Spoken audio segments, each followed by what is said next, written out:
Ginger is one of the spices or herbs that's been used for centuries to cover up some of the things in our foods that didn't taste good before we had things like refrigeration and freezing. They were used by ancient Greeks, and they've been used in gingerbread by the British in the 16th century. These are some of the traditional kinds of foods that we often think of when we think of ginger. Often these are flavored more with other things than ginger itself. Ginger snaps, gingerbread, pumpkin pie, which has a lot of ginger in it in many cases or in many of the recipes. Ginger is a little bit different than many of the herbs and spices or flavorings that we use in that it comes from the ground. And as Steve showed you, he showed you a fresh one. This one is one that's more mature.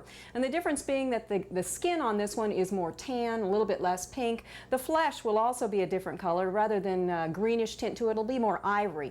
The flesh or the skin is more tough, and that's to keep the moisture in during storage because you don't want it to dry out. Now if you go and get this much out of your garden or this much from the store, it's probably more than you have a use for at any one time.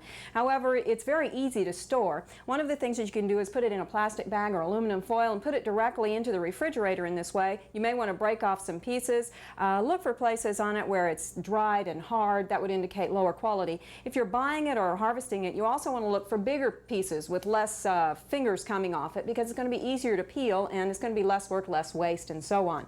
If you want to put it in the freezer, you can. Some people will put it in the freezer in this form, just wrapping it up in a freezer-proof bag or a box and putting it in there. But then you have to peel it when it comes out. The easiest way is to go ahead and peel it with a paring knife, take off the fingers that are sticking out if you need to, and peel those individually. Then put it back in plastic and put it in the freezer. When you're ready to use it, don't thaw it out. Just go ahead and slice off a piece and then rewrap the rest and put it back in, and you have it ready to go. Frozen vegetables are one of the things that we often have.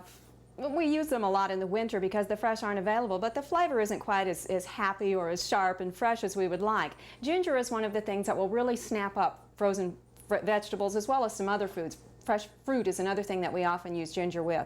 What I'm going to do today is I've got some frozen asparagus. Now, normally asparagus in the springtime I like just plain, maybe a little bit of butter, but basically just plain. In the wintertime I like to improve it a little bit, so I'm going to make a gingered vinaigrette to go with this. Now, this is a steamed vegetable, and I'm going to take 1 clove of garlic that's been minced and add to that 1/2 teaspoon of the ginger. Now this would be a slice here, and basically what I've done is about the size of a quarter. I've cut that into a fine mince and gone with that.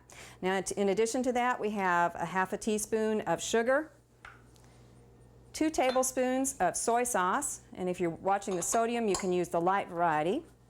Also 1/2 teaspoon of sesame oil or other kind of vegetable oil, 2 teaspoons of white vinegar or white wine vinegar if you like, 1/8 to 1/4 of a teaspoon of pepper, and this would be freshly ground if you have it, and then about a tablespoon of scallions or green onions that you've sliced up.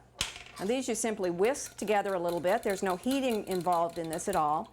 Now the vegetables that we have here are steamed. You can either serve this hot or cold, and you simply pour this over the top. We have about 1 pound or so of the vegetables that goes over.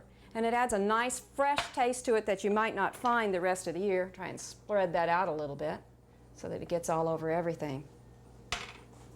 Now if you have powdered ginger, it's not nearly as flavorful, but you can substitute, if you have a recipe for powdered ginger that's not a baked product, you can substitute 1/2 teaspoon of powdered ginger, replace that with a teaspoon of minced fresh ginger, or 1 or 2 medallions of the fresh. Now another thing that you might want to try with ginger, canned soups very often, particularly the chicken-based ones, don't have a lot of pizzazz to them either. Now you can either take a little bit of the powdered ginger if you're using that variety, which doesn't have near as much flavor, or you can take 1 or 2 of the medallions or slices of the fresh ginger, put that in when you're cooking it, and then when you're ready to serve it, try and remember to take that out because ginger does have a bit of a bite to it. It can be fairly hot, and the person who gets it isn't going to be particularly happy. The same thing with stir fry. Go ahead and add a slice to it. Just remember to take it out before you serve. For Oklahoma Gardening, this is Barbara Brown.